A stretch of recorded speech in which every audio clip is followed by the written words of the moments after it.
Hello बच्चों, आज की क्लास में हम एलसीएम तथा एचसीएफ से बनने वाले ग्रुप डी एग्ज़ाम में क्वेश्चन सॉल्व करेंगे। पिछली क्लास में हमने इसके बेसिक कॉन्सेप्ट सीख लिए थे। आज हम इससे बनने वाले क्वेश्चन सॉल्व करेंगे। ठीक है, यह बहुत इंपॉर्टेंट टॉपिक होगा आपके लिए, क्योंकि अभी रेलवे ने ग्रुप डी की एग्ज़ाम आउट कर दी है। 17 नवंबर से आपकी एग्ज़ाम चालू हो जाएंगी। ओके, इसलिए एग्ज़ाम के पहले वीडियो को ज़रूर, यह वीडियो आपके लिए बहुत ही यूज़फुल होंगी। दो संख्याओं का अनुपात 5:7 है। यदि उनका एचसीएफ 17 है तो संख्या ज्ञात कीजिए। एचसीएफ मतलब highest common factor. Highest common factor महत्तम समप्रवृत्ति, मतलब वह संख्या।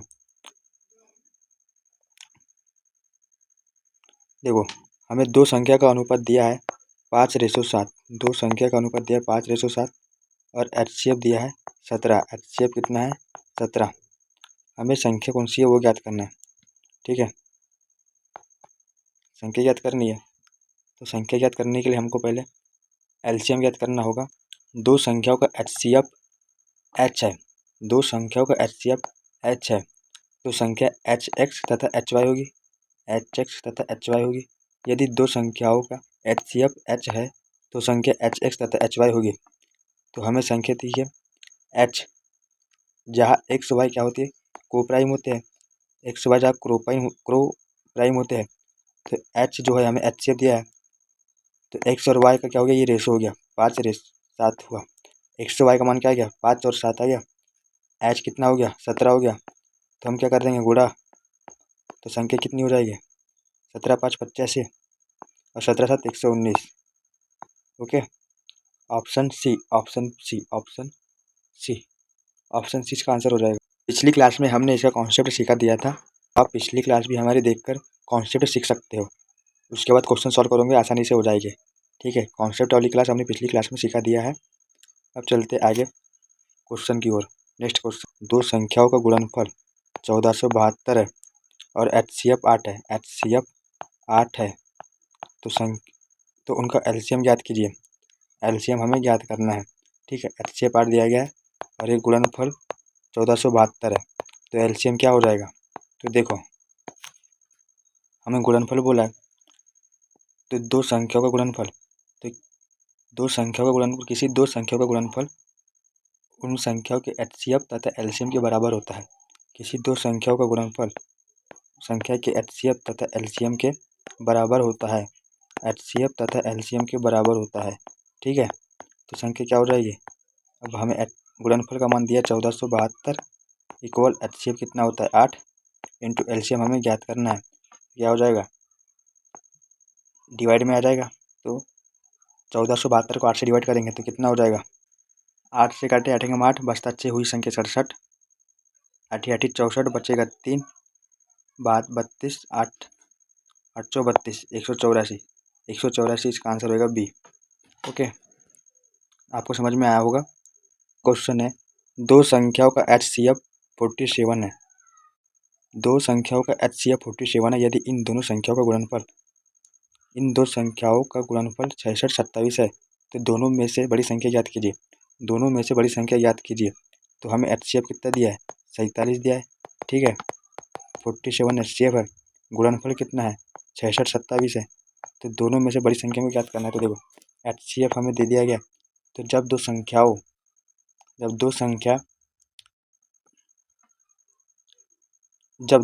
का एचसीएफ एच है तो संख्या क्या होंगी? एच एक्स तथा एच वाई होंगी। जब दो संख्याओं का एचसीएफ एच है, तो संख्या क्या होंगी? एच एक्स तथा एच वाई, एच एक्स तथा एच वाई होगी। तो इन संख्याओं का गुणनफल कितना हो गया? 66 27। ठीक है, तो हमें एक्स और वाई का मान ज्ञात करना है कि कौन सी संख्या छोटी है, कौन सी बड़ी है। एच का मान यहाँ पर दिया है 47। ओके, तो 47 एक्स और 47 वाई हो जाएगा। ओके, अब तो देखो, ये संख्या हो गई। अब छोटी कौन सी बड़ी कौन सी ये नहीं पता, हमें ये ज्ञात करना है। तो ये दो संख्या हो गई, तो दो संख्या का गुणनफल दिया है। दो संख्या गुणनफल बोला है, दो संख्या गुणनफल ये हो गया। ये 66 27, इनका मान, दो संख्या गुणनफल का मान हमें 66 27 दिया है। ओके, अब इसको सॉल्व कर देंगे तो कितना हो जाएगा, 47 का वर्ग 47 में करेंगे तो कितना आ जाएगा, 2209 आता है।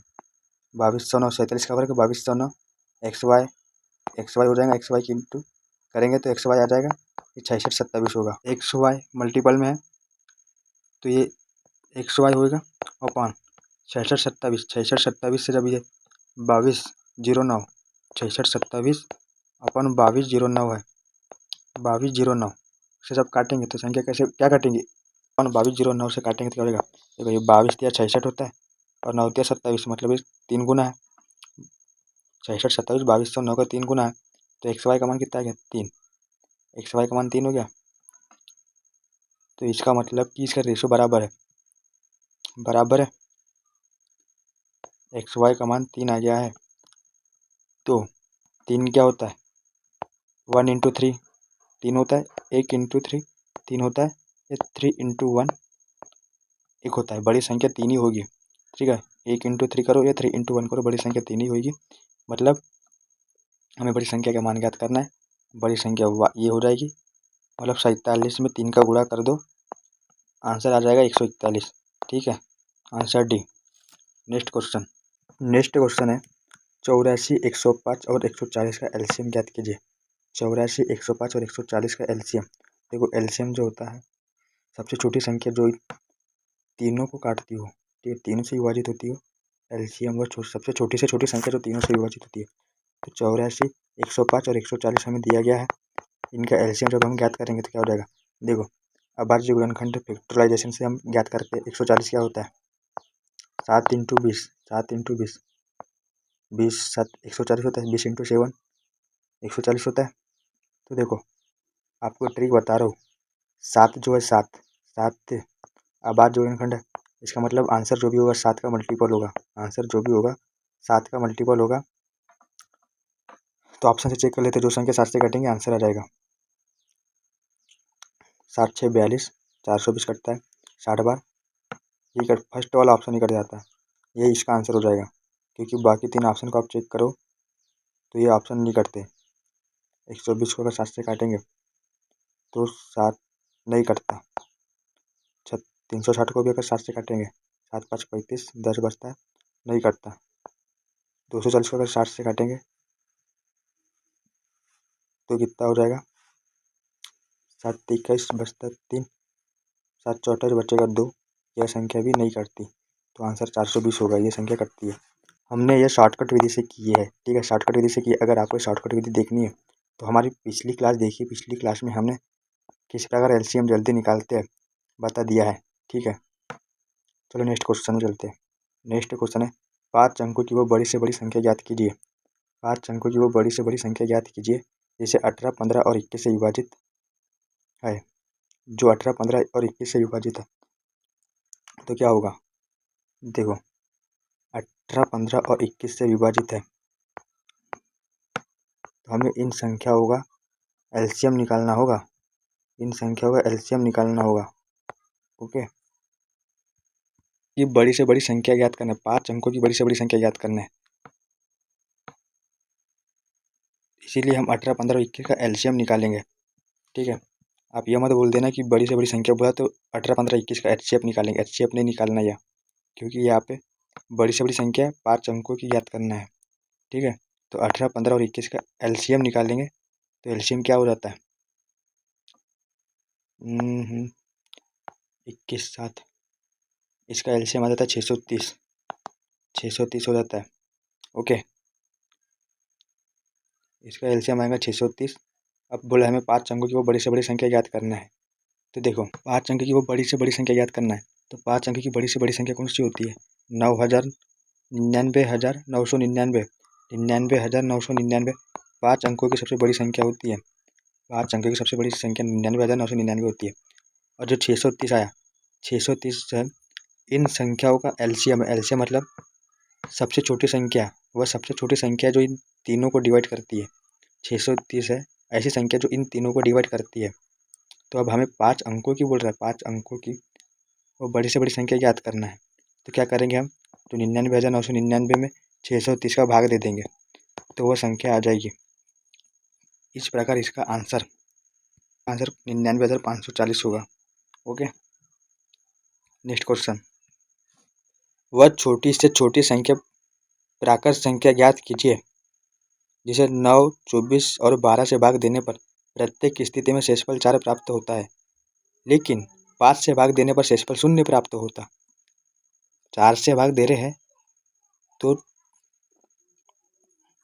देखो, प्रश्न बोल रहा है कि छोटी से छोटी संख्या ज्ञात करना है, मतलब हमें इन संख्या का 9, 24 और 12 का एलसीएम ज्ञात करना होगा।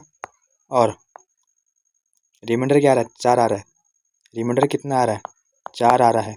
ठीक है, तो देखो हमने फार्मूला आपको बताए थे कि क्या होता है। यदि हमें किसी संख्या n को हम बताए थे हमें संख्या निकालने का कि क्या होता है। जो हमें संख्या दी गई इनका एलसीएम निकाल लो, 9, 24 और 12 का एलसीएम निकाल लो। एलसीएम प्लस जो रिमाइंडर बचा है एलसीएम इंटू के प्लस रिमाइंडर 3, मतलब के भागफल है और 3 शेषफल है, और हमें संख्या n निकालना है, भाजक है। ठीक है, हमें संख्या n निकालना है तो उसका फार्मूला क्या हो गया? भाज्य बराबर भाजक गुणित भागफल प्लस शेषफल, जिसमें जहाँ के एक शेषफल है, जहाँ के भागफल है तथा 3 शेषफल है। ठीक है, अब हम इन संख्या का एलसीएम निकालना होगा, तो इनका एलसीएम क्या आएगा? इनका एलसीएम जब निकालेंगे 9, 24 और 12, 9, 24 और 12 का एलसीएम 72 आएगा। 72 इसका एलसीएम आएगा इंटू के प्लस रिमाइंडर कितना बचा है? 4, रिमाइंडर बचा 4। अब इसी संख्या को 5 से डिवाइड करने पर रिमाइंडर 0 आता है। रिमाइंडर 0 आता है तो संख्या क्या है? तो देखो, हमें जो के दिया है, के का मान हमें रखना होगा। के का मान हमें रख कर देखना होगा कि के का मान क्या रखे कि संख्या 5 से पूरी तरह डिवाइड हो जाए। देखो, तो के का मान हम 1 रखेंगे तो कितना हो जाएगा? 72 प्लस 4, 76। 76 5 से नहीं कटता। ठीक है, अगर के का मान 2 रखेंगे, अब के का मान 2 रखेंगे तो क्या होगा? जब के का मान 2 रखेंगे तो ये 72 इंटू 2 144 होगा। 144 में 4 जोड़ेंगे तो 148 होगा। 148 को 5 से डिवाइड करेंगे तो डिवाइड नहीं होता। अब के का मान 3 रखना होगा, जब 3 रखेंगे के का मान तो क्या हो जाएगा? 72 तिया 116, 216 होगा। 72 तिया 216, 216 में जब 4 जोड़ेंगे तो कितना हो जाएगा? 220। और इस 220 को जब 5 से डिवाइड करेंगे तो ये संख्या 5 से डिवाइड हो जाएंगी पूरी तरह, रिमाइंडर 0 आएगा। ओके, इस प्रकार के का मान 3 रखना होगा। अब तो 220 इसका आंसर होगा। ठीक है, 220 इसका आंसर होगा, फर्स्ट ऑप्शन। अगर आपको रेलवे ग्रुप डी के अगर और भी क्लास के वीडियो चाहिए तो हमारे चैनल से बने रहिए। उसके लिए आप लाइक, कमेंट और सब्सक्राइब करें।